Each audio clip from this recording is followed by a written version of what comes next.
All right, welcome. Good evening to our Wake County Board of Education meeting on February 4th. We have everyone here, so we have a quorum and calling us to order. So if you all stand with me for the Pledge of Allegiance.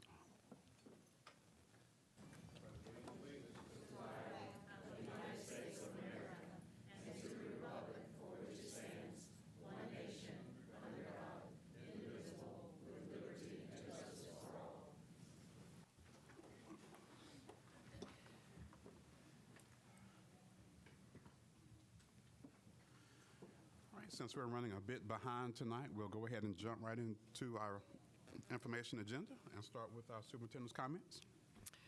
Good evening.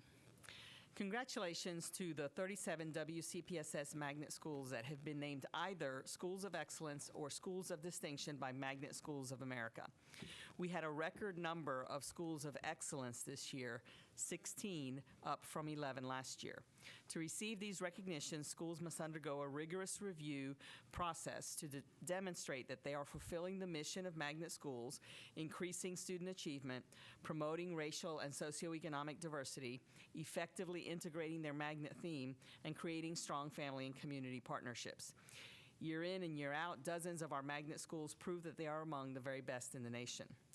Our first strategic plan core belief states that every student is uniquely capable and deserves to be challenged and engaged in relevant, rigorous learning each day, meaningful learning each day. And so we're very fortunate to have such a robust magnet program that challenges and engages students from all walks of life with innovative educational opportunities.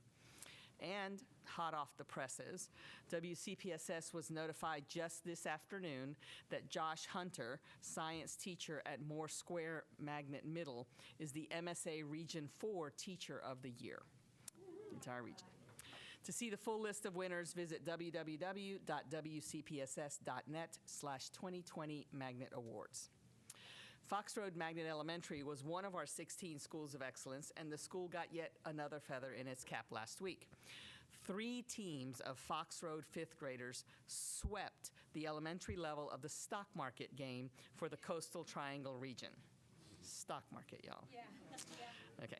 Organized by the North Carolina Council on Economic Education, the stock market game uses technology and portfolio simulations to improve math test scores, enhance students' understanding of economic concepts, and promote financial literacy. The 3 Fox Road teams placed first, second, and third in the challenge and received special awards during a surprise presentation this week by Coastal Credit Union, the team sponsor. The winning teams will also attend a special luncheon in May. Teams from Fox Road have won at least 2 of the top 3 spots in the stock market game for the past 4 years. These contest winners have clearly learned to apply collaboration and critical thinking skills in real-life scenarios, the very definition of relevant, rigorous, and meaningful learning. I may be calling some of them. Yesterday, we announced the finalists for the Diane Kent Parker First Year Teacher Award. These teachers are recognized for navigating the challenges of their new jobs with grace, skill, and a commitment to student learning. We know it is critically important to cultivate the next generation of great teachers, and this award is just one way to show our appreciation for those who answer the call to teach. There are finalists in 4 categories: elementary school, middle school, high school, and special education. Winners in each category will be announced during the Teacher of the Year banquet in May. To see the full list of finalists, visit www.wcpss.net/2020 First Year Teacher Awards. Finally, this evening, I'd like to recognize 2 outstanding educators who will soon be retiring after decades of service. Dr. Pamela Kinsey Barker, the Northern Area Superintendent, and Dr. Andre Smith, the Northeastern Area Superintendent. So if we could start with Dr. Kinsey Barker, if you could stand so we can see who you are back there. Okay. Dr. Kinsey Barker.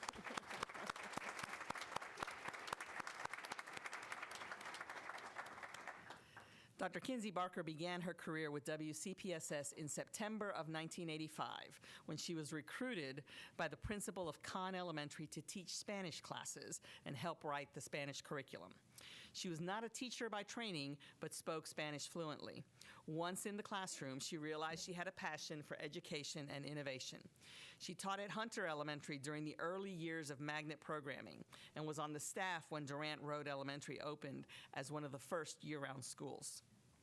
Dr. Kinsey Barker became an assistant principal at Wilburn Elementary, principal at Morrisville Elementary, and also served as a principal in Montgomery County, Maryland schools before returning to serve as principal of Brassfield Elementary during its transition to year-round. She was named Northern Area Superintendent in 2011. After her retirement, she plans to remain in the Raleigh area, spend time with her husband, children, grandchildren, and her mother who lives locally. Andre back there. There you go, Dr. Smith.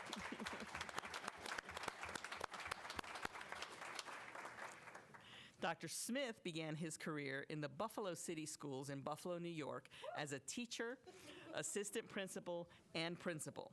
He came to Wake County as a Millbrook High School assistant principal in 1994 before moving to Central Services as a student assignment administrator in 1996. He was named principal of Wake Forest Rollsville High in 1997 and became an area superintendent in 2008. He has been the only area superintendent for the Northeastern area.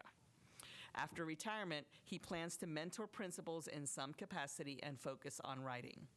He is also looking forward to traveling with his wife, Sandra. In fact, I believe they're leaving for a trip very soon. He will also get to spend more time with his two daughters, Taylor and Ciara, and his grandson, Hunter. I want to thank you both for your decades of commitment to education and to the Wake County Public School System in particular. Your work, no doubt, has impacted many thousands of lives for the better. I wish you both joy and fulfillment in this well-deserved retirement.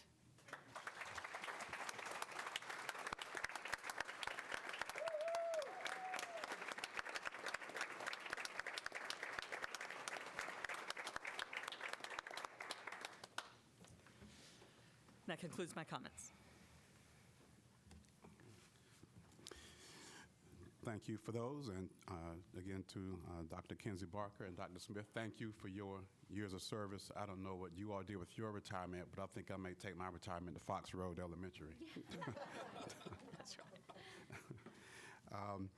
Just very quickly, I have some brief comments. Been a little busy over the last couple of weeks. Back on January 22nd, visited Kahn Elementary School, which is over at its new swing space, and joined several other African-American men as we did a Real Men Read session over at Kahn, and visited with several young men that morning to share with them the joy of reading and help them to also kind of express their joy for reading as well. That same morning, spent some time with the Raleigh Chamber of Commerce, made a presentation to their board of directors, along with myself and the Wake County Commission Chair, sharing with them my plans for the upcoming year of both boards. And then later that same week, had an opportunity to share and listen to our superintendent Moore as she shared with the League of Women Voters at their monthly lunch and learn type meeting, but it was a great presentation by her. She talked about our strategic plan and how our plan aligns with the goals of the League of Women Voters.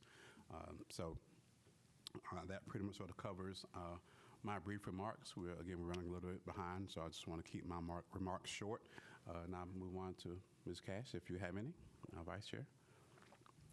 So I do really hate to lose Andre and Pam Kinsey Barker. And as I told Jackie Ellis, that we go back almost 100 years. They and I think Pam Kinsey Barker was at Durant Road Elementary when my kids were at Durant Road Elementary, and so we kind of went through that together. Andre Smith disappointed me and left Millbrook High School and went to Wake Forest High School on me, but we were together many times before that, and we argue about basketball and football today.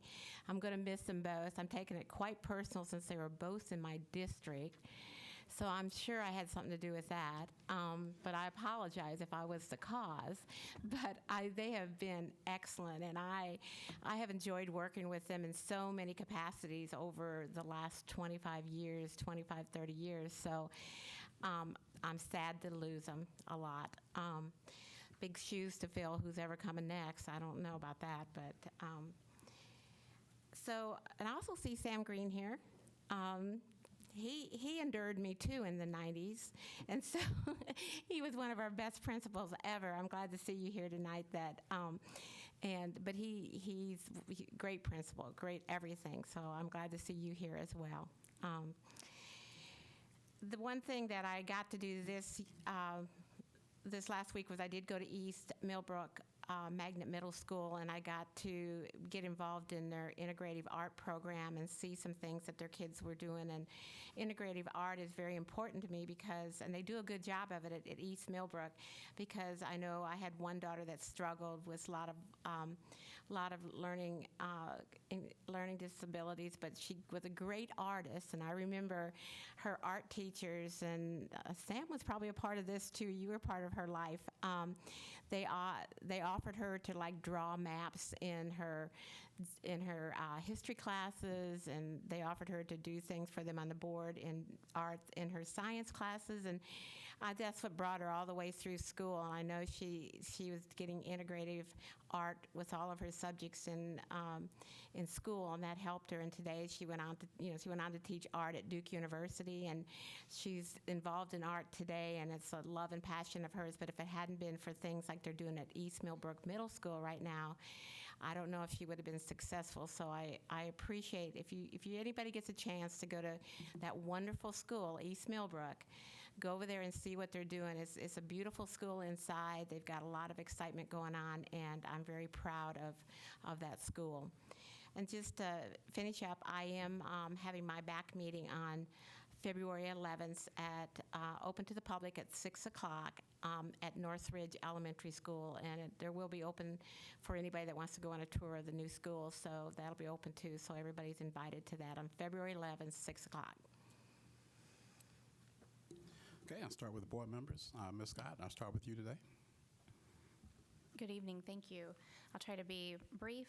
We had our Board Advisory Council meeting last night at Zebulon Elementary School. I think it was one of the first times in a long time that Zebulon Elementary was able to host, so it was really great to bring, even though it was a long drive and a long day for some of the people in the western part of District 1, it was great for them to see the school, and we've had all of our meetings so far, council meetings so far, have been in the eastern part of our district, and so it's great to see those schools so people can get in and see the wonderful things that are happening in them. We had a great discussion to do with community perception, and allowed the opportunity for principals and the council members to collaborate with each other and talk about some of their barriers to getting into just some of their 5-year goals, and just sort of stepped back and allowed the opportunity for some feedback, and they were able to place those on some poster boards, so it was sort of anonymous as well, and I'll be happy to share that feedback once I go through it and we get it all typed out.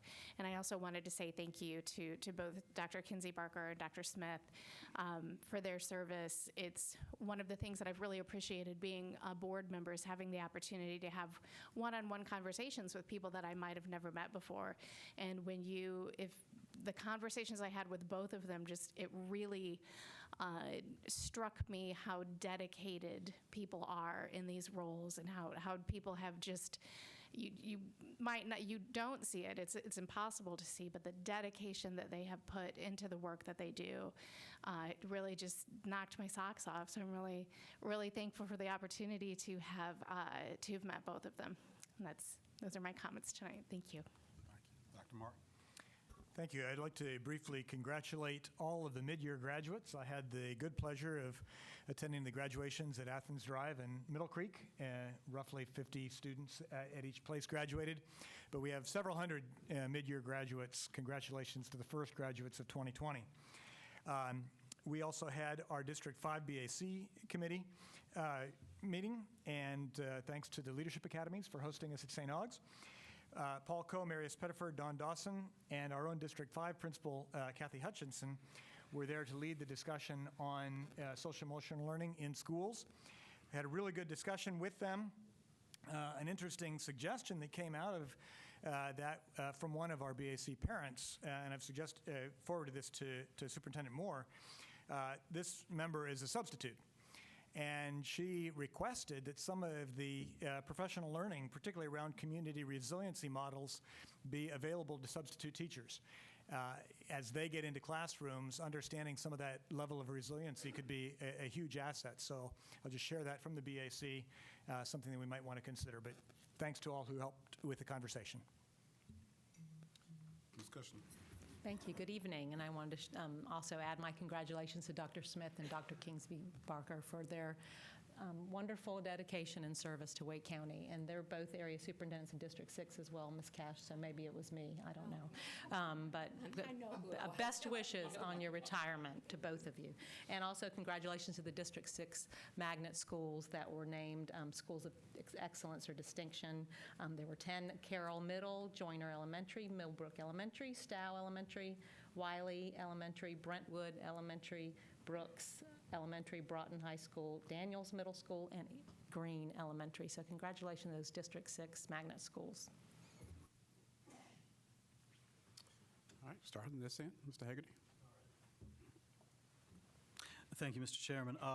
First of all, I want to wish all of our school counselors a National School Counselor Week this week. A special thank you also to our county commissioners who've allowed us to fund more resources for counselors in our school. So it's a great week for counselors. If you see them in our community, please thank them for all the good work that they do. In recognition of some of the importance of counseling in these social and emotional programs, our BAC meeting, also coming up this week, Thursday, 6:30 to 7:30 at Hilburn Academy, will focus on social emotional learning and some of the same programs that Dr. Martin discussed at his meeting. We'll also have Hilburn Academy Principal Mariah Walker talking about some of the successful programs they've instituted there at Hilburn. And so we're hoping for a really great discussion around those topics as well. We have a number of schools in District 7 that have some exciting events coming up regarding STEAM and STEM and innovation. Parkside is going to host a special innovation night March 4th, and they're looking for partners in the business community who can come in and are willing to work with students, show off some of the innovative things they're doing, and engage the students in that discussion. Hilburn and York Elementary are both working together. They're going to co-host a STEAM night the next day, March 5th, also on some of these programs.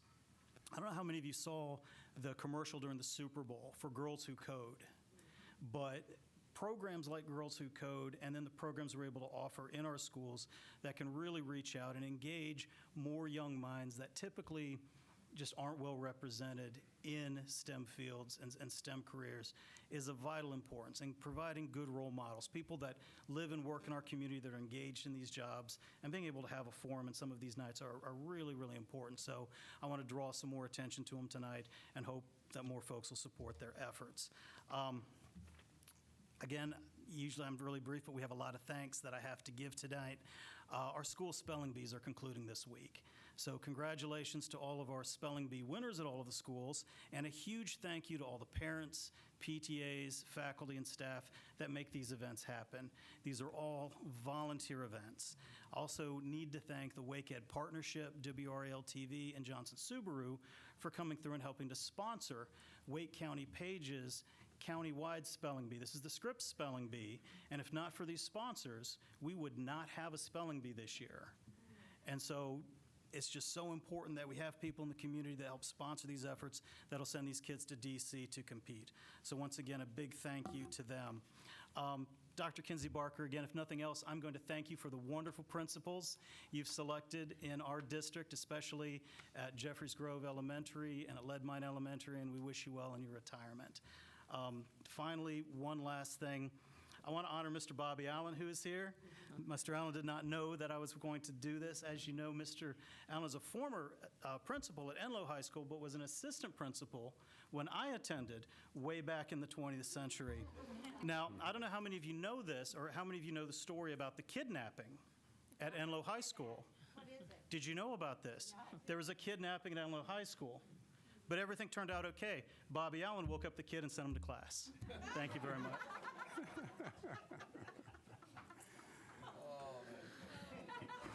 Thank you, Mr. Hegedus. Was he that good at dad jokes back in high school? I feel like we need a sad trombone noise as we transition. I would like to also congratulate our first class of 2020 mid-year graduates. It is always a wonderful ceremony. I had the opportunity of going to SCORE Academy and attending Apex High School and Holly Springs High School's graduation ceremonies for mid-year, and the level of energy and excitement, whether it's a student who's graduating early, a student who maybe needed a little more time, or in the case of our SCORE ceremonies, just one of the best ceremonies we have when it comes to graduation. But these are really special, and I am very grateful to our schools who offer this for our kids, and to our students. Congratulations and best wishes as you move on to your next phase in life. So I'll start with the good news. My daughter's JV team won the North Carolina State Cheerleading Championship on Saturday. Thank you, Ms. Mahaffey, for joining. She goes to Millbrook High School, Roxy Cash. It brought back a couple of memories, but these kids clearly are far more athletic than I was at their age. But I also want to thank our schools, because every time I go to these events at our schools, I realize it is the yeoman's work, one, to host it at their schools, two, all the work that has to happen to turn that school back to a place that can be inhibited for our students by Monday morning. Literally, we were parked along the entire street. I mean, it was crowded because they're cheerleading from all across the state, literally all across the state. What were they called? First in Flight, I think, from Pasquotank County. So indeed, a great event, and thank you to all of our schools who participate in our host sites, so that students get, as one parent said, the luxury of being in our very nice schools in Wake County. And I was like, you're welcome. So again, our schools do put a lot of work into that. Excuse me.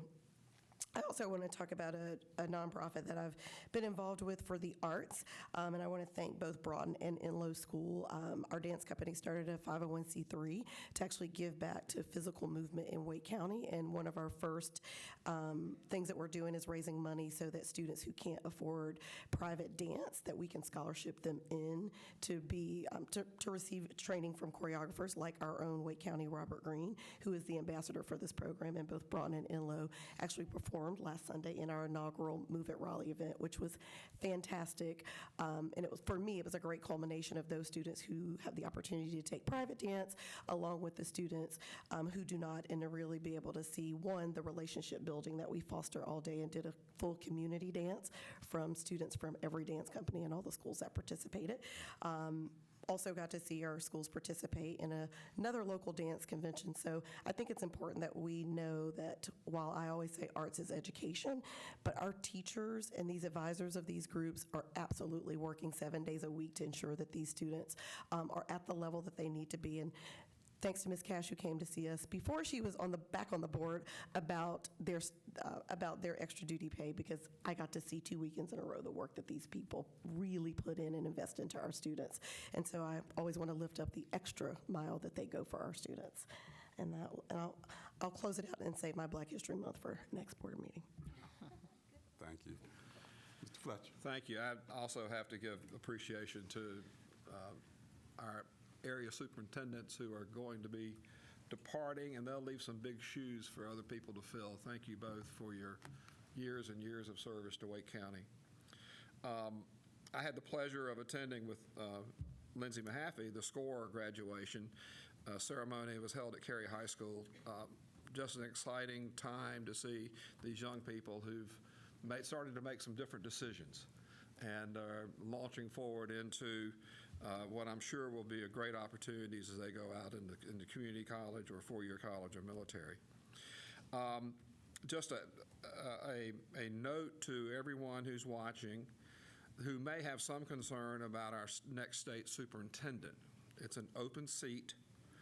This Thursday night on WRAL TV, on WRAL.com, there will be a superintendent forum with all the Dems and all the Rs in one place to talk about the educational future of our state and how they might provide leadership. I encourage you to take a look. It's an open seat, and the voters can make a difference in who gets elected to that position. We're one of the few states where the superintendent is elected as opposed to appointed, and I encourage you to tune in online Thursday night. I had the pleasure of attending the North Carolina School Boards Association winter policy meeting. We heard about the Rowan County and what they're doing in terms of a restart district and the things they're doing there. We also had a great presentation from our leaders at Carroll Middle School about instructional strategies and grading and whatnot that they're working on there.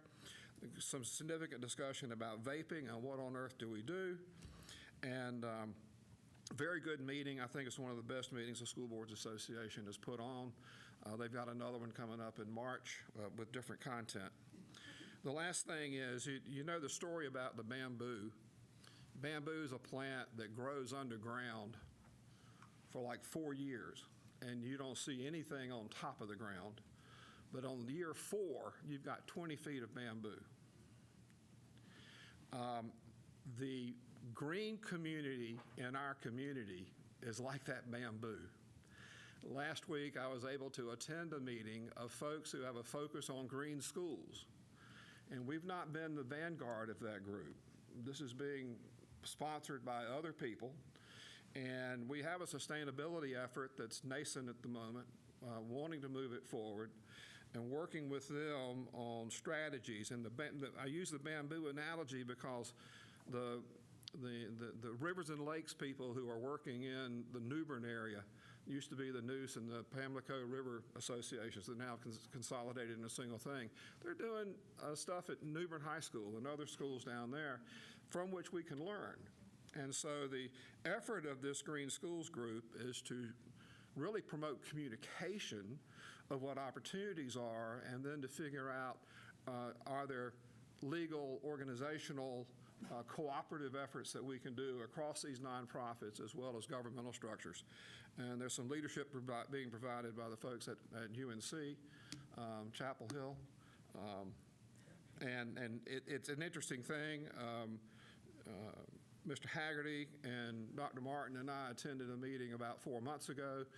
I was at one this past week, and we're bringing the sustainability concept slowly to the district in terms of how do we make a commitment, make a plan, actually implement the plan, and not just have a pretty notebook on the shelf.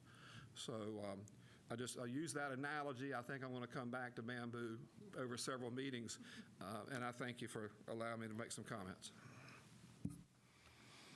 All right. Thank you for those comments. Moving on to our agenda, in which I would like to get a motion for approval for. Before doing so, I do want to make one change to tonight's agenda and remove from our closed session agenda the item related to public infrastructure improvements, which are related to East Wake Middle School, also known as Neuse River Middle School. So need to remove that item from the closed session agenda. With that amendment, can I entertain a motion to approve tonight's agenda with the said changes? I move approval. Second. Got a motion and a second. May I make Sorry. one comment? There's one change that folks need to know about before a public hearing to the capping recommendations, and that is that the Panther Creek High School has been removed from the recommendation tonight for our discussion tonight. It'll come back at a different time. So that item, removing the cap from Panther Creek, is not in our agenda tonight. That's correct. So again, a motion and a second to approve tonight's meeting agenda as amended. All those in favor, show by sign of aye. Aye. Any opposed, nay. Ayes have it. Our agenda is approved.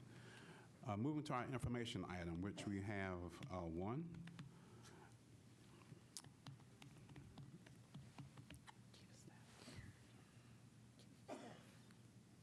Yeah, our Chief of Staff, Lloyd Gardner. if you'll come on up, and as he's coming, this will be our beginning celebration of Black History Month, which we always like to think that we celebrate Black History Month 365 days a year, but we would be remiss if we did not take the month of February to actually recognize some of the work and efforts that are going on, and we want to do that in a presentation now. So I'll turn it over to our Chief of Staff, Lord Martin. Board Chairman, Mr. Sutton, members of the board, and Superintendent Ms. Moore, good evening. And indeed, Mr. Sutton, this is part of our celebration of Black History Month. It's very timely that we provide this overview for you tonight. And tonight, we want to provide you an overview and update of the Respecting Our History, Building Our Future initiative. While the information we will share with you tonight is an overview, it is equally a celebration of the work that has been accomplished and that is evolving. Several individuals are assisting with the presentation of information tonight, and I look forward to introducing them at different segments of our presentation. The legacy of our school district is built upon a strong foundation of schools, both former and current, and collectively they make up a rich tapestry of our school district. The history of our schools is one that we need to make sure we capture and do not lose to the passing of time. As such, board member Dr. Jim Martin, when serving in the role of chair last year, along with the support of then Vice Chair Mr. Keith Sutton and the entire board, introduced an initiative focused on documenting our historically segregated Black schools, an aspect of our district's history that is currently not archived in the way that it could be potentially. A significant, critical springboard that launched the idea and vision for this district initiative is the Voices of Washington project that was completed by the students and staff at Washington Elementary School.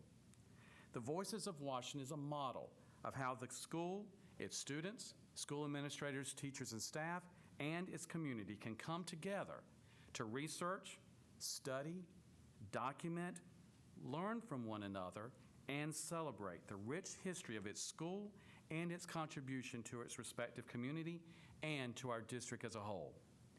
In this case, they studied and captured moments of an over 90-year journey that this historic school has traveled, how it evolved, transformed, and continuously grew to the school it is today. An exciting part of their work included getting the school registered as a historic site. Last year, you had the opportunity to see elements of their work. Again, I recognize and congratulate Principal Bob Grant and then Washington Elementary School staff members Chris Tuttle and Janet Pride. Ms. Tuttle is actually with us this evening, who is now at Southeast Raleigh Elementary School, and you will hear from her later tonight. The work of Washington Elementary School is inspirational, and at the same time, it highlights a need to document the history of other schools so that we can preserve the history and its significance to our district and broader community. So, our work began. Tonight, we want to highlight and celebrate the work that has been accomplished to date. So just the purpose of this project, what is it? This project is designed to bring schools and the community together and work in partnership to research the history of identified schools that once were segregated Black schools. We set a vision for this project to be one where existing schools, with the support of community members, engage in research activities. They collect artifacts, they interview community members, they create virtual documentaries, among other tasks, all tailored to capture and archive the history of that specific school assigned to be researched. At a minimum, each school involved in the project will create for that school being researched a summary of its history, accompanied by timelines, and if possible, a picture of the school when it's at once operated. But we know that the schools doing this project is going to go way beyond the minimum. We are working with schools in identifying how the project aligns with grade level curriculum standards and how through research activities, conducting interviews with community members, and using digital resources, the project promotes and builds student skill sets in the 4 C's of collaboration, critical thinking, creativity, and communication. In short, the project offers our students opportunities for powerful, relevant learning experiences that extend across content areas and skill sets, not to mention the opportunity to contribute and give back to our broader community in a very significant way. Instrumental to this project has been the creation of a community planning committee. It is a privilege and honor to work with this incredible group of individuals. From the first time this committee assembled to map out our work to support the vision for the project and to support schools' participation, you immediately recognized the enthusiasm, commitment, and passion they have for this work.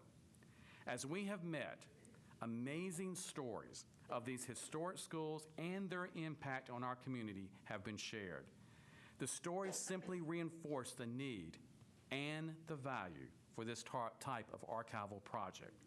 In fact, sometimes I was challenged to keep them on task. They had so many amazing stories to share with such great laughter and such great joy and such great enthusiasm for the work to be done. Over time, none of the committee members' committee has waned. Instead, it has increasingly grown, with each one of them willingly and graciously devoting his or her time to months of committee meetings, reaching out to the community to make connections for how they can connect and support schools in this project, and often serving as a lead contact person for existing schools and helping create a web of community members as support for resources. At this time, I'd like to recognize this esteemed group of individuals. First, I want to recognize Willadine Thomas, who is helping chair the committee. If Ms. Thomas would stand.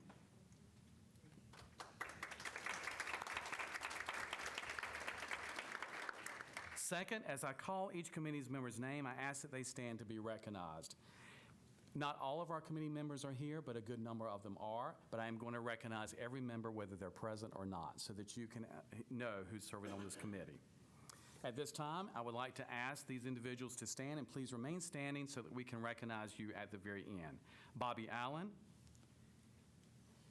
Gilbert Allen, Melissa Allen, Jackie Ellis, Barbara Ingram, Sam Green, Mary Hall, Ann Hooker, Natalie Perkins, Hope Salter, Chris Tuttle, Dr. Jim Martin, Mr. Keith Sutton, Willadine Thomas, Kendra Allen, Deborah Beckwith, Furman Beckwith, Susan Bach, Dennis Davis, Sandra Dunn, Randy Harrington, and Carolyn Penny. Please join me in thanking them for their work.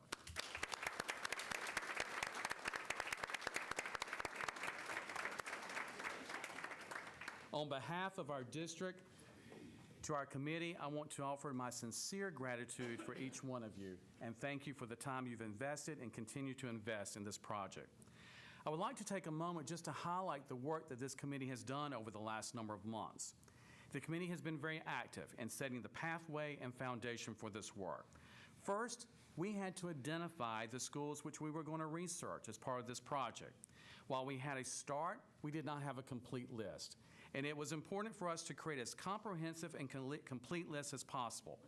Approximately 50 schools that were once segregated have been identified. That complete list is part of your board materials that you have available to you to refer. There are a few on there that we're still researching because, as you can expect, once we start going in the community to research the schools, we have conversations with others and they'll say, you know, there was another school down the road that once existed, and that puts us on another hunt to try to figure out which school that was and its name. So there are a few that we're still trying to research to make sure that they need to be added to the list. Once we had our list, we began to research them and identify a location, including securing an address. These people became detectives in the truest sense. They were determined to get an address where the school was originally located. Now, why? We needed to know where that school was located within the region of our district because that set the next step for our project. Once we knew the original location of where the school once operated and in what region of our district it existed, the committee then began to work to identify an existing school in the proximity of that school so that the existing school could then partner and adopt the school to research. We then identified community members to serve as a lead contact for each school. Each school that's going to participate in this project is going to have a lead community member to help them build the web of community members to serve as a resource, which is going to be invaluable for this process. We have met with principals and staff members of existing schools who have been identified as partners to participate in the research project. We are also in the process of connecting these existing schools with community members as resources. We are leveraging resources such as alumni associations, places of worship, businesses, former teachers and principals, among other groups. We are also structuring support meetings to help schools as they conduct their research, helping them organize, helping them brainstorm ideas, how to collect, how to connect with individuals, and the like, so they can have every advantage and positive step in the process to make sure that they can get this project done. On behalf of the committee, I would like to invite Barbara Ingram to offer a few remarks to you at this time. Good evening, everyone. The planning committee of this great project, we are all very excited to be a part of its evolution. And we each bring rich and personal connections to these segregated Black historical schools in Wake County. I would like to make a connection, a personal connection, so that you can better understand my excitement, which some of the other committee members share the same pathway that I do. First of all, I was born in the big town of Apex, North Carolina, known as the peak of good living. And in that town, there were two Rosenwald schools, one located in the old Apex area and the other one located in the Friendship area. Well, I attended the one and graduated from the one in the old Apex area. At that time, it was known as Apex Consolidated High School. Of course, when I started, it was Apex Elementary School, and then it was Apex Junior High School, and then Apex Consolidated High School. Now today, it's gone back to its original Apex Elementary School, and it's still located right over the tracks in Apex. So I'm excited about that.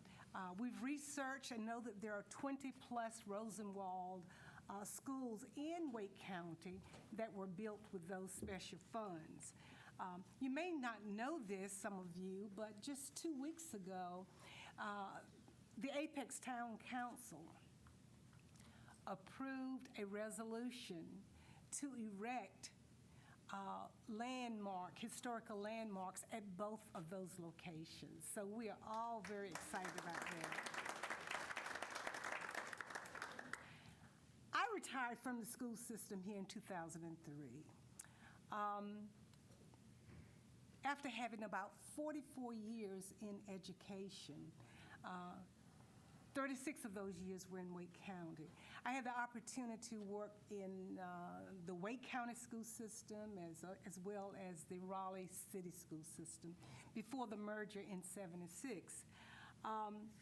And as I mentioned, some of the planning committee members really shared some of the same pathways that I do.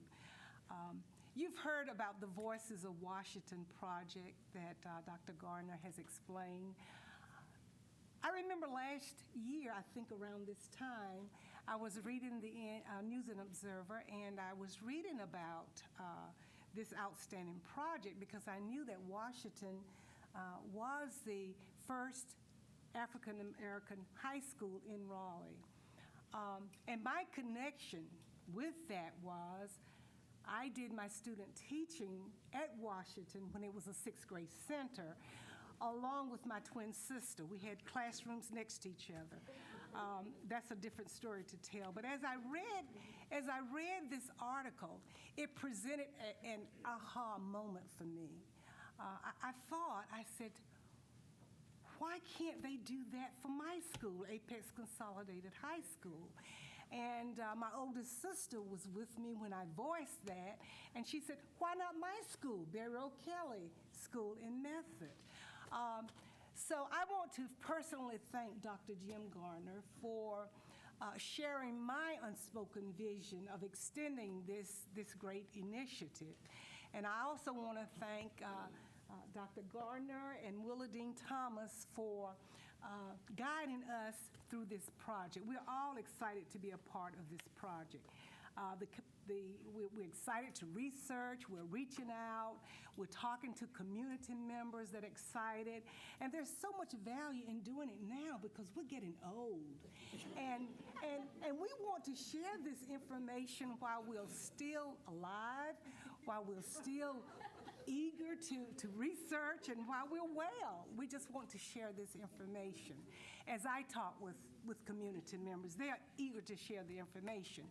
Recently, I was in the Friendship community, and I spoke with my friend because I wanted her to clear my thinking that there was a very small black school in New Hill. And she instantly said, "Yes, Barbara, New Hill Elementary."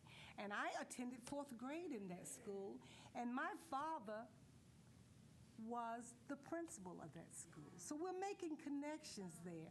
And by the way, her father was my 5th grade teacher at Apex Consolidated High School. So there's so much value in this project. As a former teacher myself, I know learning sticks when you engage students in authentic and relevant community projects such as this one. So I'm excited to be partners with the existing schools so that we could all dig deeper and take this project beyond the classroom walls. So there's hope. We hope that we will fully capture all of the history of these schools in Wake County. There's so much to learn. And we know that the students in these existing schools will develop lasting memories of working on this project. And the final product, we know that it will build a stronger respect and appreciation for the future generations as they view the finished product. So we want all students to know that our past, their past, should not be a finish line. We want them to realize that. So we're all very eager and excited to just dig deeper. And we promise you we will use our creativity to bring to you a finished product soon. Thank you.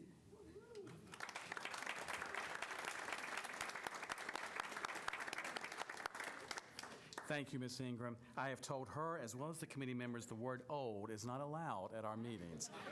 They are young at heart, and they demonstrate that every time we're together. In addition to the project components we have already referenced this evening, I'd like to highlight one feature in particular we want to achieve. In essence, we want to take the opportunity to create a virtual museum of the schools we are researching.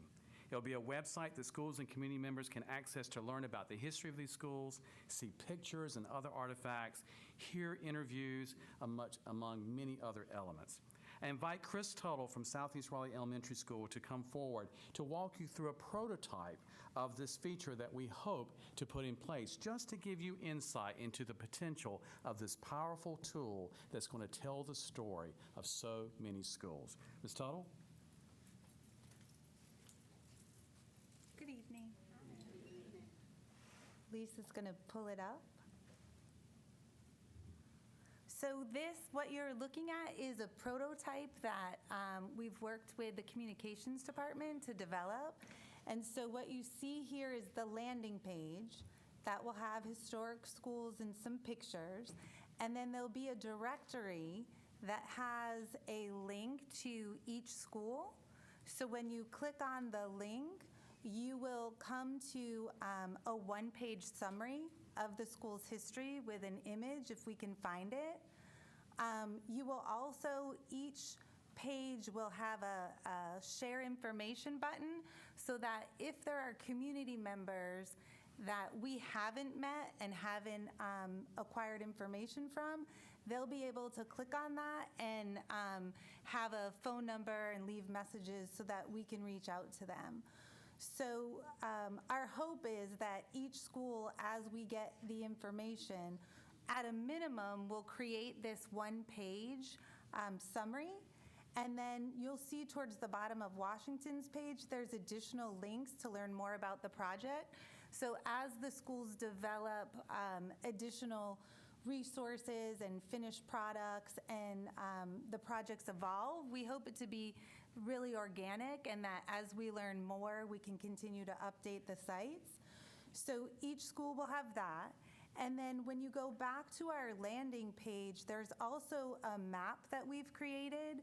So there will also be an additional access point for people to go and, again, get the information, one-pagers, as well as photos, and make some connections to some additional work that the schools are doing.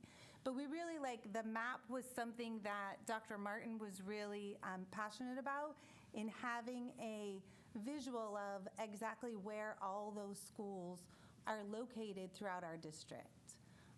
And so as we work with the schools, we've already had a lot of schools reach out with information that they're working on, and so that we hope when we come back to see you later this month that we'll have some additional schools already linked in there with some of the projects that they're doing. And that's it. Thank you. Thank you, Ms. Tuttle. We're very excited about this feature and look forward to sharing more with you as it develops. Thank you for allowing us this time to provide you an overview and an update of Respecting Our History, Building Our Future project. We cannot let this history of our district get lost. We must remain committed to capture it and to keep it alive for our students for generations to come. That is the exciting aspect of this project.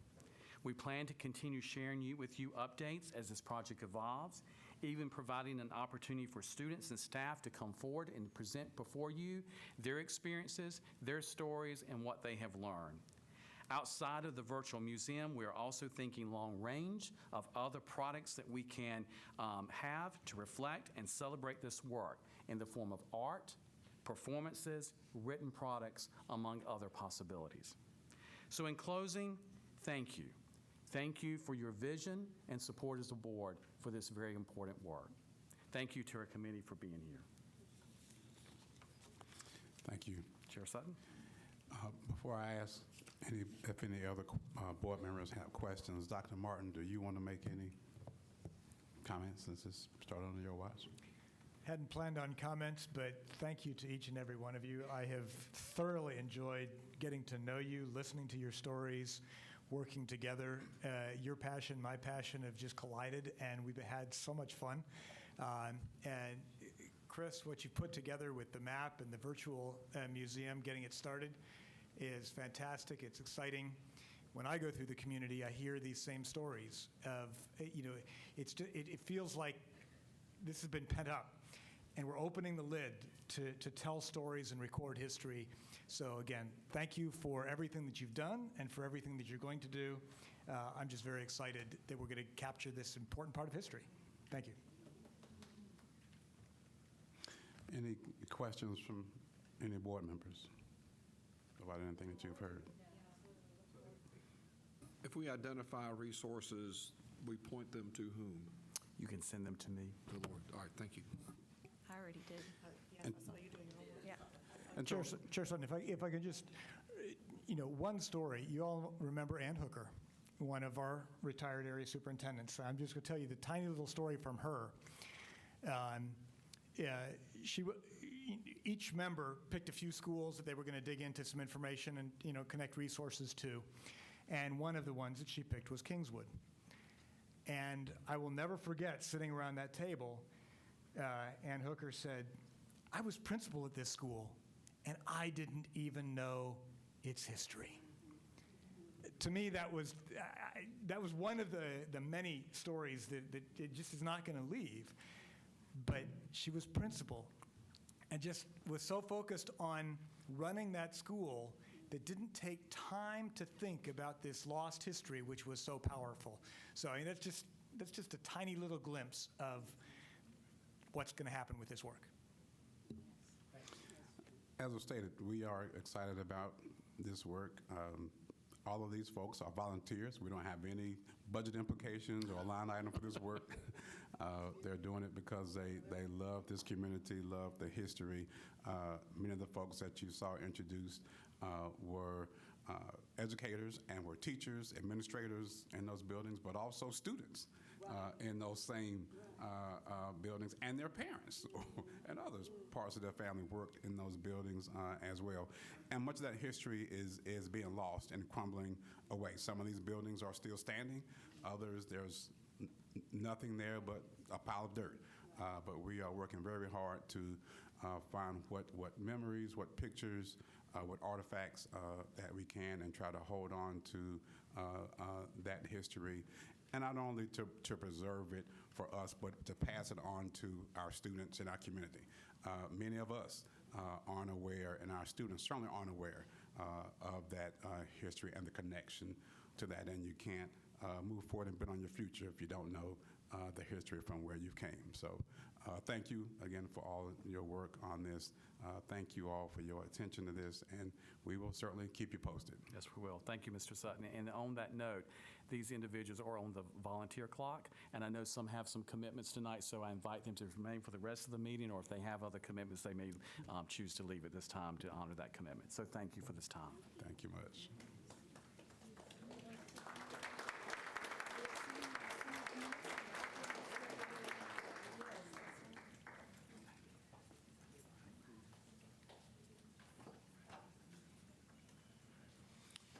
So as we transition, we'll move on to our public comment.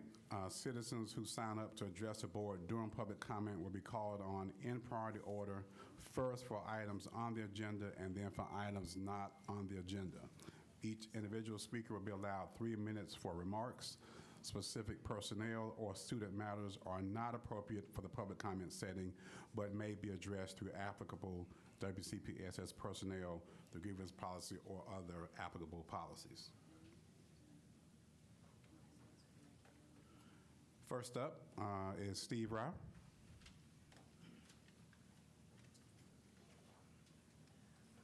Good evening, Mr. Chair and school board members and superintendent. I want to thank the committee for such great work. I'm here today. First of all, I want to thank Chris Haggerty. He's one of my best friends, but Bill Fletcher for coming to the town of Morrisville and having an engaging discussion with our council. And we want to thank the school board for doing everything you can to work with us proactively as we address how we can have more school options for our citizens, more schools. And we look forward to welcoming you to our new library, which will be here in April or May from Wake County. So thank you so much. I'm here, I want to just make a brief comment. This wasn't on the agenda today, but just I'm the parent of a Panther Creek freshman, and I would like to encourage the school board to keep the camp at Panther Creek. I know that the capacity is 2,575 students, and there are 40 to 60 kids under cap, with about 95 in graduating seniors. I know there's an argument to say, well, why keep the cap if we're under enrollment? But I think we need to have a little bit of a buffer as more and more people move to that part of the county, that they could go to Panther Creek rather than having to go farther distances to Green Level. I think stability in the high school education experience is important, and whatever we can do to keep those class sizes smaller. So I would just encourage you to consider that. I want to spend the remaining moments ending with a powerful story. In the 1960s or 70s, there was a West Virginian from my home state who was very, very troubled in education. He was a dyslexic. He had a hard time making it through high school and college, but his parents never gave him up on him, and his teachers never gave him up on him. And that man would go on to run a multi-billion-dollar company, and he grew up in Charleston, West Virginia. His name was John Chambers. And I knew he was a former CEO of Cisco and chairman of Cisco Systems. And his father was a mentor to my father when my dad was trying to become a surgeon. And so I had the honor of meeting, so first of all, I think it embodies what you guys do in terms of these kids in our school system. But John Chambers reminded us that in the next decade, we should expect to lose about 40% of the jobs that we know of today. And he challenged Governor Cooper in Raleigh at the convention center that in order to counter that, we can create 15 million new jobs. And many of those will be in startups, emerging technology, in AI, robotics, cybersecurity, data science. And there's over 500,000 jobs open today in technology, because I'm in the tech industry, and millions unfilled in vocational training. So Chambers challenged us to disrupt or be disrupted. So we have to disrupt our educational system by making sure that our community colleges, retransitioning workers are losing jobs, but we're providing those skills to our youth. And this disruption is occurring at unprecedented pace. I've never seen this kind of technological change. That's why I recommend that you all consider a Wake College Early Career High School at Wake Tech RTP. I can't think of a better place in the heart of the triangle than have a place to prepare these kids for the new jobs in the new economy. My time is up. I want to thank you, and who knows, some kid out there could be the next John Chambers, Oprah Winfrey, Kevin O'Leary, but it's because of the great work that you're doing today. Thank you. Thank you, sir. Next up, Michelle Green King.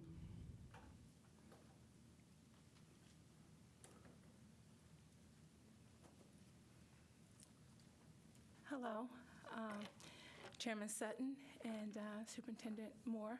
I'm Michelle Green King, and I'm here to speak on disciplinary actions given to students, and also a little bit about bullying in high school. I'm here representing my daughter. First of all, I do want to say, I know I'm probably running out of time, but this is my third child in Wake County. I've raised a child that's 34 years old, graduated from Southeast, and one that's 27 years old. So I'm on my second set of children.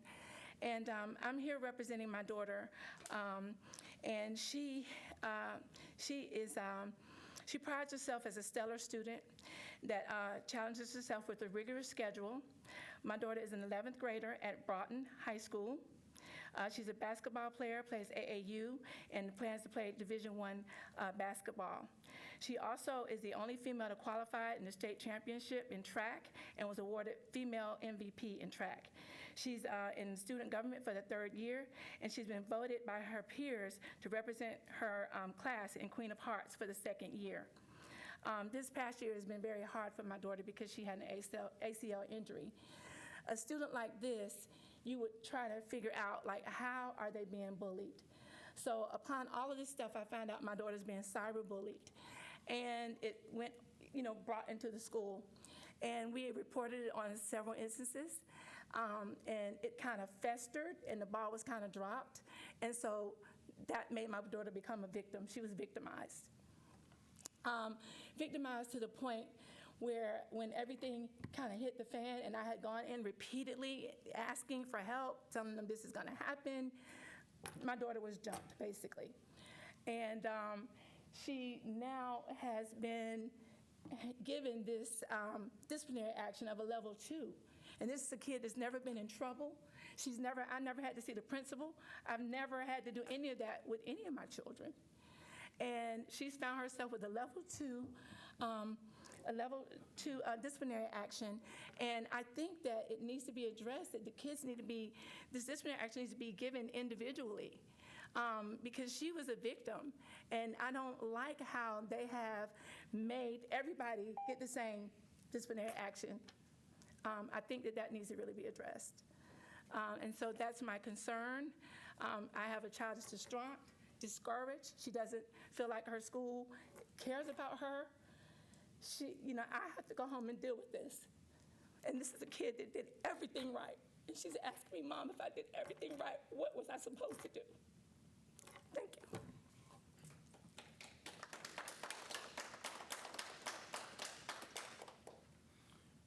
Carrie Bly.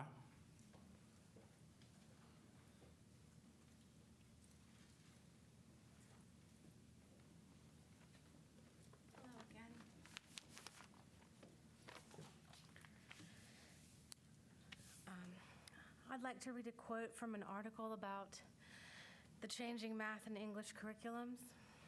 Wake County is paying for such things as workbooks for students, but Brian Kingsley, Assistant Superintendent for Academics, said it's so much cheaper using EL education and the Mathematics Vision Project that Wake is able to invest more money into training teachers on how to use the new resources. It's also cheap enough that Kingsley said Wake plans to use the new language arts materials in grades 4, 5, 7, and 8 next year instead of phasing it over 2 years. Schools had been on their own picking resources since the state cut funding for school textbooks during the recession. Please think about this. We are not in a recession anymore. There is funding for appropriate math resource materials today in Wake County Public Schools. Most other core subjects, such as history, biology, and languages, have survived without expensive resources, for better or for worse. But clearly, math has not survived this transition. It should not be shocking to you that math as a core subject needs serious resources to communicate the appropriate subject matter that needs to be learned in middle and high school math classes, given its many changes over the last 12 years. We are confused, our kids are confused, our teachers are confused, and with good reason. We don't want a cheap math curriculum. It really does not make sense that the 16th largest school district in the United States would continue to entrust 160,000 student academic success in a complex core subject such as math to a company that is run by 4 people out of a residence in Utah. A company that has a reputation now for suing parents that disapprove of their products. And if we have to spend more money teaching the teachers how to teach the curriculum materials, then there is a severe and dangerous loss of our objectivity and common sense. Because here's what it looks like today. My son is at home with a 103-degree temperature as we speak, and he's missed 3 days of math class on a block schedule, so he will have missed 4.5 hours of math instruction time.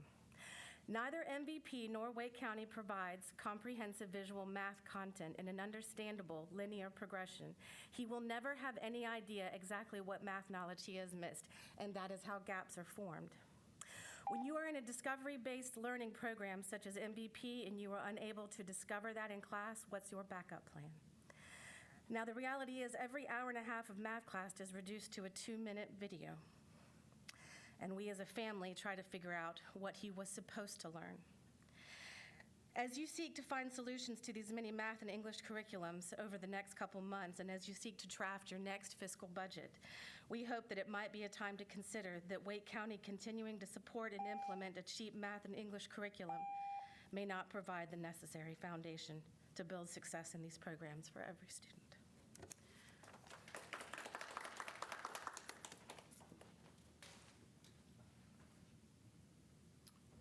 Pete Blau.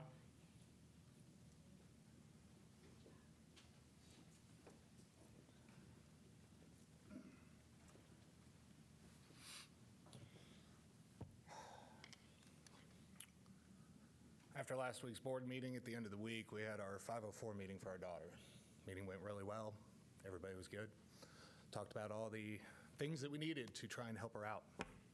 At the end of the meeting, we were talking about how she has anxiety, and sometimes it's hard to be able to follow that because she has to follow directions, and so we need help with making sure there's explicit directions and not, gray area. To help demonstrate that and give some context, we told a story.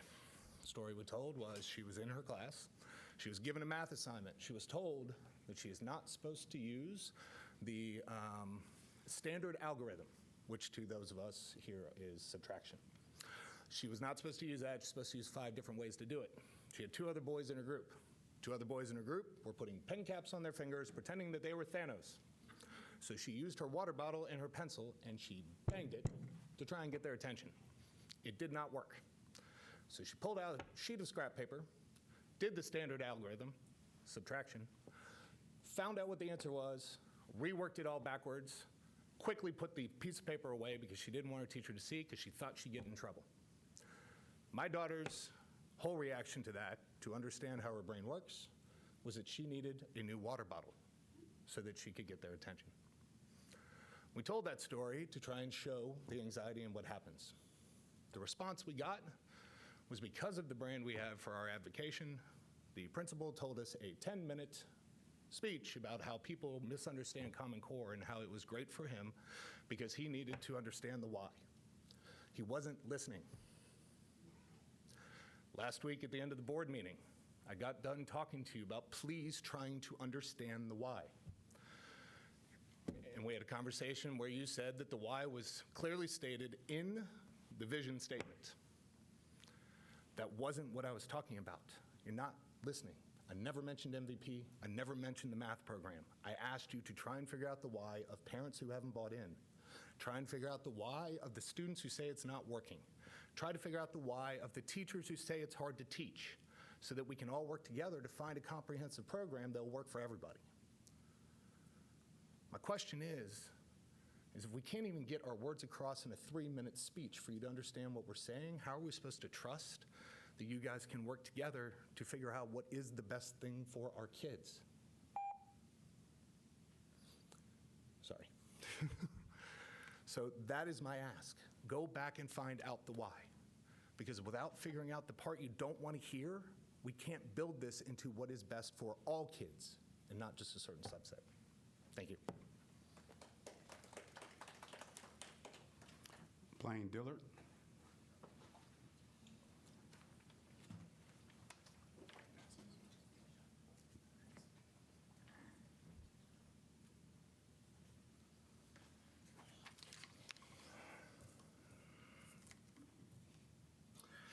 Wake County taxpayers recently paid $125,000 for a study of MVP. Part of the study included a survey which was communicated to parents using WCPSS systems and processes.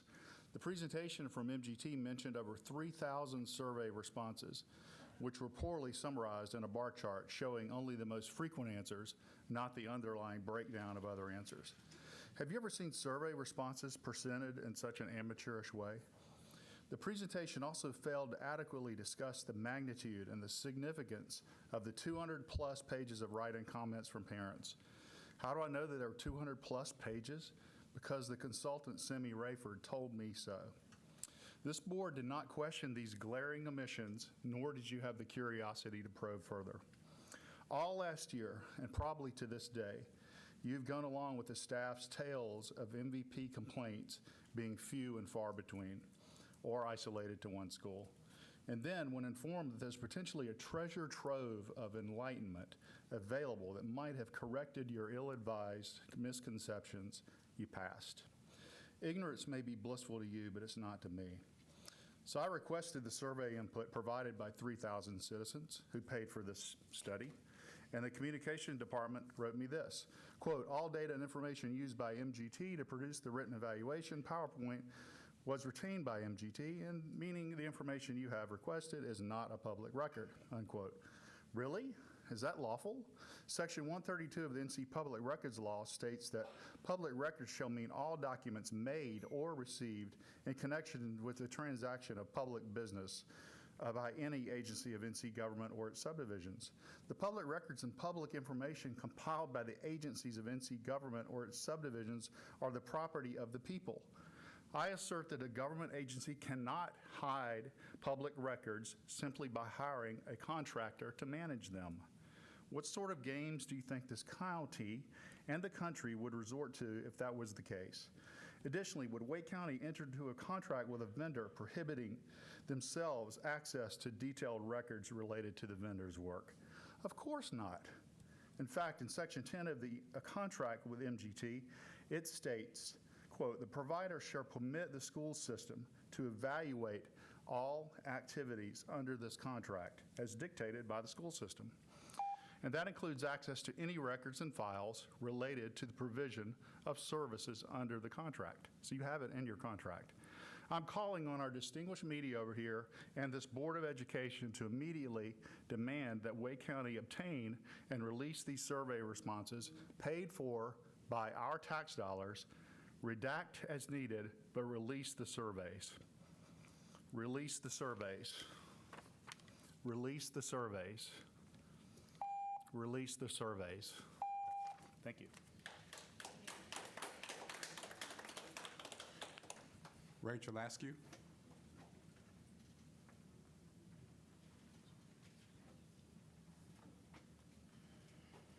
Good evening. I came here tonight because I'm frustrated.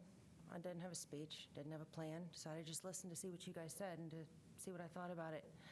The enthusiasm and the joy and the passion every one of you showed and nodded your heads and smiled and cheered about this project for the schools and the history and making everything from the old come back and come back to life was what I've been looking for in education and for the kids today, not the kids from back then, the kids today. You have a love of history and you have a love of preserving things and making sure that they're not forgotten. But the kids today are being forgotten, and I don't understand why. I'm just flat frustrated. And then I thought back to what Mr. Fletcher said about, oh, we're going to do a green program. 8 years ago, I contacted central office with Davis Drive Elementary School and tried to set up a green program. And we ran programs there for 6 years. No one ever contacted me back. No one ever was interested in any of it. Is that what it is? You guys are only passionate about the things that you really care about, and the other things, it's just when you get to them.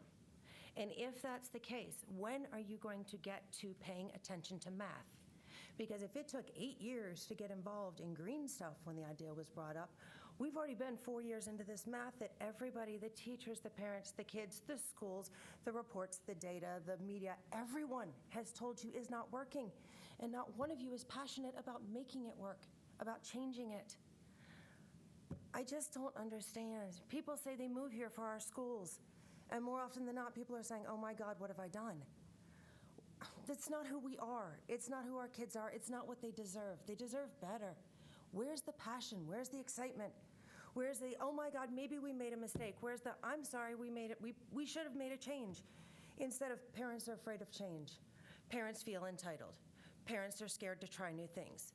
The kids aren't putting in the effort. You've blamed the teachers. You've blamed the kids. You've blamed the schools. You've blamed everything but the curriculum or yourselves. At what point do we stop and say, hey, it's a problem? I'll keep coming here every 2 weeks, and I will keep speaking on this. My daughter was in your first group of guinea pigs. My daughter is now in MVP 3 math. Her teacher this week started going over level 2 concepts, MVP 2 concepts she's never even heard of. She had a quiz today on things she'd never seen and had 2 days to learn. 2 days. This is ridiculous. The teachers aren't at fault. They're teaching what they've been given, but what they've been given is not complete, it's not sequential, it's not working. And they have to pass them on because the graduation rate is the end-all, be-all. It's the measuring stick by everything here. Well, great, you're going to graduate a bunch of kids who are not prepared for the world. Is that what you want? Thank you.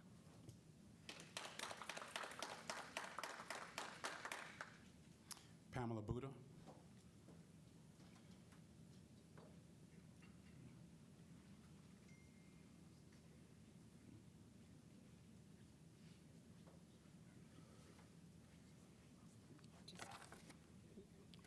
Good evening, Superintendent Moore and Chair Sutton, and all the school board members. I appreciate you being here and your service to Wake County Schools.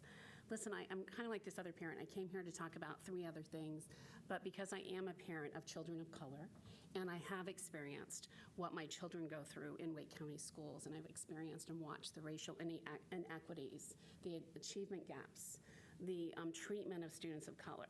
I grieve for this mom here for what she's describing, because my daughter was targeted her first year in high school, never having discipline problems, possibly put into the school to prison pipeline, because someone thought because she was a black student, she was an easy target to be blamed for something.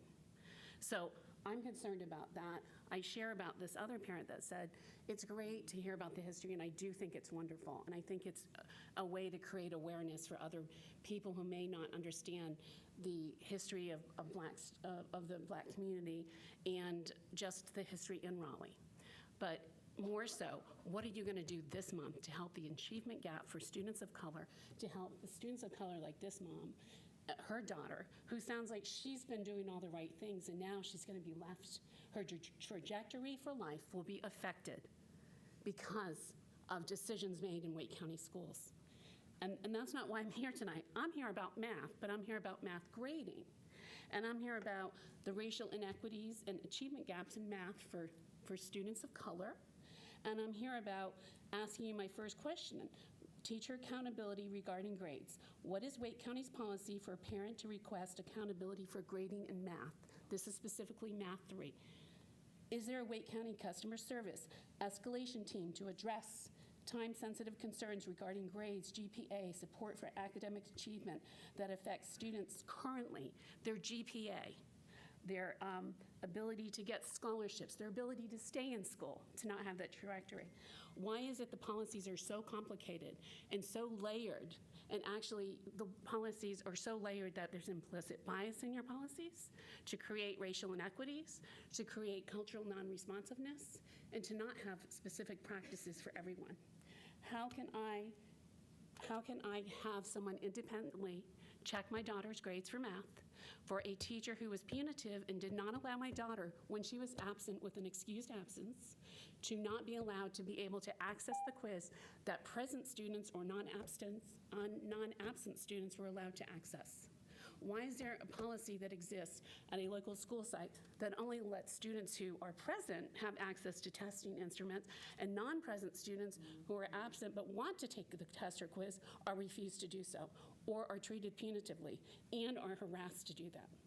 How can you help parents who need a situation like this escalated instead of layer upon layer upon layer with the policies that are in place now?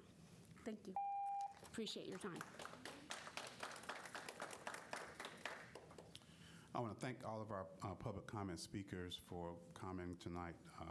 While our policy forbids us to respond to you all individually, we do hear you, and we do plan to respond accordingly.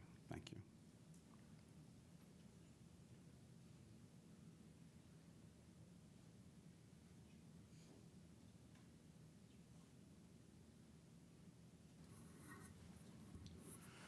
Now moving to our consent agenda. I entertain a motion to approve tonight's consent agenda. Chair Sutton. So moved. I move approval of the consent agenda items as listed. Sir, say it all. I got a motion and a second to approve tonight's consent agenda as listed. Those in favor, show by sign of aye. Aye. Any opposed, nay. Ayes have it. Consent is approved. We have one action item tonight. That is coming from our chief of schools, but Wade Martin on our capping recommendations. And again, as stated earlier, the capping recommendations do not contain the recommendation for Panther Creek, which has now been removed. So it's no longer under consideration. That is correct. Good evening, Chair Sutton, Superintendent Moore, and members of the board. Staff is seeking your approval at this time for the updated capping recommendations. These recommendations would be in place for the remainder of the school year and next. The capping recommendations were shared with the Facility Committee on January 15th, as well as a review today during the full board work session. Staff's recommendations were based on several factors that included principal feedback, a review of base student percentages, projected growth, and school capacity. Staff will continue to carefully monitor the impact on our overflow school recommendations. So the final recommendations include the edits suggested as a result of feedback from the Facility Committee meeting, as well as changes that were proposed at today's work session that would reflect the revision that removes Panther Creek High School from our official recommendation for this evening, as staff has already uploaded the revised presentation that will reflect this change. All right. Got a motion. I need a move for approval of the capping recommendations. Mr. Chairman, I'd move I move approval for the staff recommendations on the capping recommendations as currently proposed. Got a motion and a second to approve the capping recommendations. Discussion? Question? Mr. Martin, for parents who are in a school or that is getting a cap placed on it, what will they notice? If their child's already enrolled in the school, where there will be no change for those students. Correct? That is correct. Okay. And how does the cap impact a parent with a rising kindergartner living in the base today? And how does that cap impact a parent with a rising kindergartner that moves into the base tomorrow when the cap becomes in effect? Okay, so any parent that currently lives within that school's base assignment area prior to the cap is not impacted by the cap. So essentially, the capping decision affects and impacts families that would be moving in to that residential base assignment area for that school after the cap is approved. And is there a requirement that those parents enroll their child into school by a certain date in order to ensure that they're attending that base school? I know in the past we've had a date requirement. I believe it was April 5th in the past that children had to be enrolled by April 5th. Is that still? That is not a part of this particular capping recommendation. Just to be sure, we'll follow back up with you on that. Mr. Fletcher? Just make sure our community knows, we're having to deal with a capping strategy because we have inadequate facilities for all the people who choose to come to the Wake County Public School System. And folks move to Wake County, and they don't spread out across the whole county. We have portions of the county that seem to collect more people than others, and those schools become overcrowded. And when we're not able to make a change with boundaries for attendance areas, we wind up having to make what are not necessarily popular decisions, but necessary decisions to cap a school that winds up affecting individual students as those families choose to move into the area. It's not a preferred strategy. None of us, I think, would stand up and cheer and say it's the best thing that we need to do. It is a necessary strategy, but it is an attempt to deal temporarily with the fact we don't have enough seats for our children. So it's ultimately a capacity issue, a combination of strategies, additional new school construction, perhaps more schools that might have a multi-track calendar that could accommodate more schools. This would probably be the least attractive of the tools that we have available to us right now. I just wanted to share that, put a little context on the whole capping question. Okay, Ms. Kushner? Thank you, Chair Sutton. And I know we talked about it in the work session, Mr. Martin, but I do hope, even though we're putting a cap date effective tomorrow with this vote tonight, that we would work to accommodate some students who, for the rest of the school year, particularly in those areas where we are changing assignment boundaries around South Lakes, just so that we're not, as someone raised, students going from one school to another, just that we keep that in our capacity numbers, looking closely so that we give some stability to parents and families when we can. Our staff will certainly reach out to those schools that are impacted to see how they can support families in that transition time. Mr. Hegarty. Thank you, Mr. Chairman. And finally, I do want to thank staff for all of the work that's gone into these recommendations, all of the work at Facilities Committee, and then looking at different alternatives that were presented. I know that was a lot of work.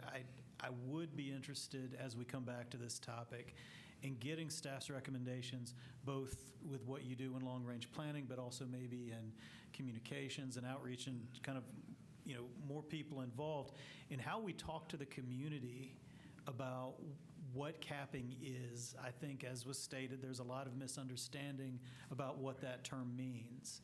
And people sometimes hear a school is capped, and then they think, well, that means we can't get into it. Or maybe there are seats that are available to some students. Or maybe the school is capped, but it's enrolled beneath the cap. And I think just finding a way, a strategy to help communicate this in the district will be really important so that everybody in the community understands what we're doing and has confidence in the plans that we're putting forward.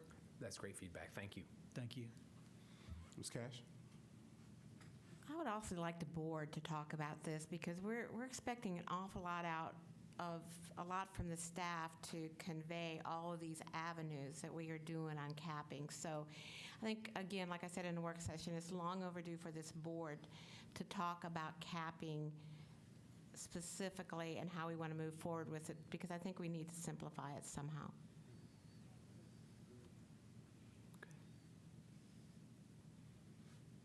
Any other comments, questions, feedback? If not, have a motion and a second on the floor to approve the capping recommendations presented by staff. All those in favor, show by the sign of aye. Aye. Any opposed, nay? Ayes have it. The capping recommendations are approved.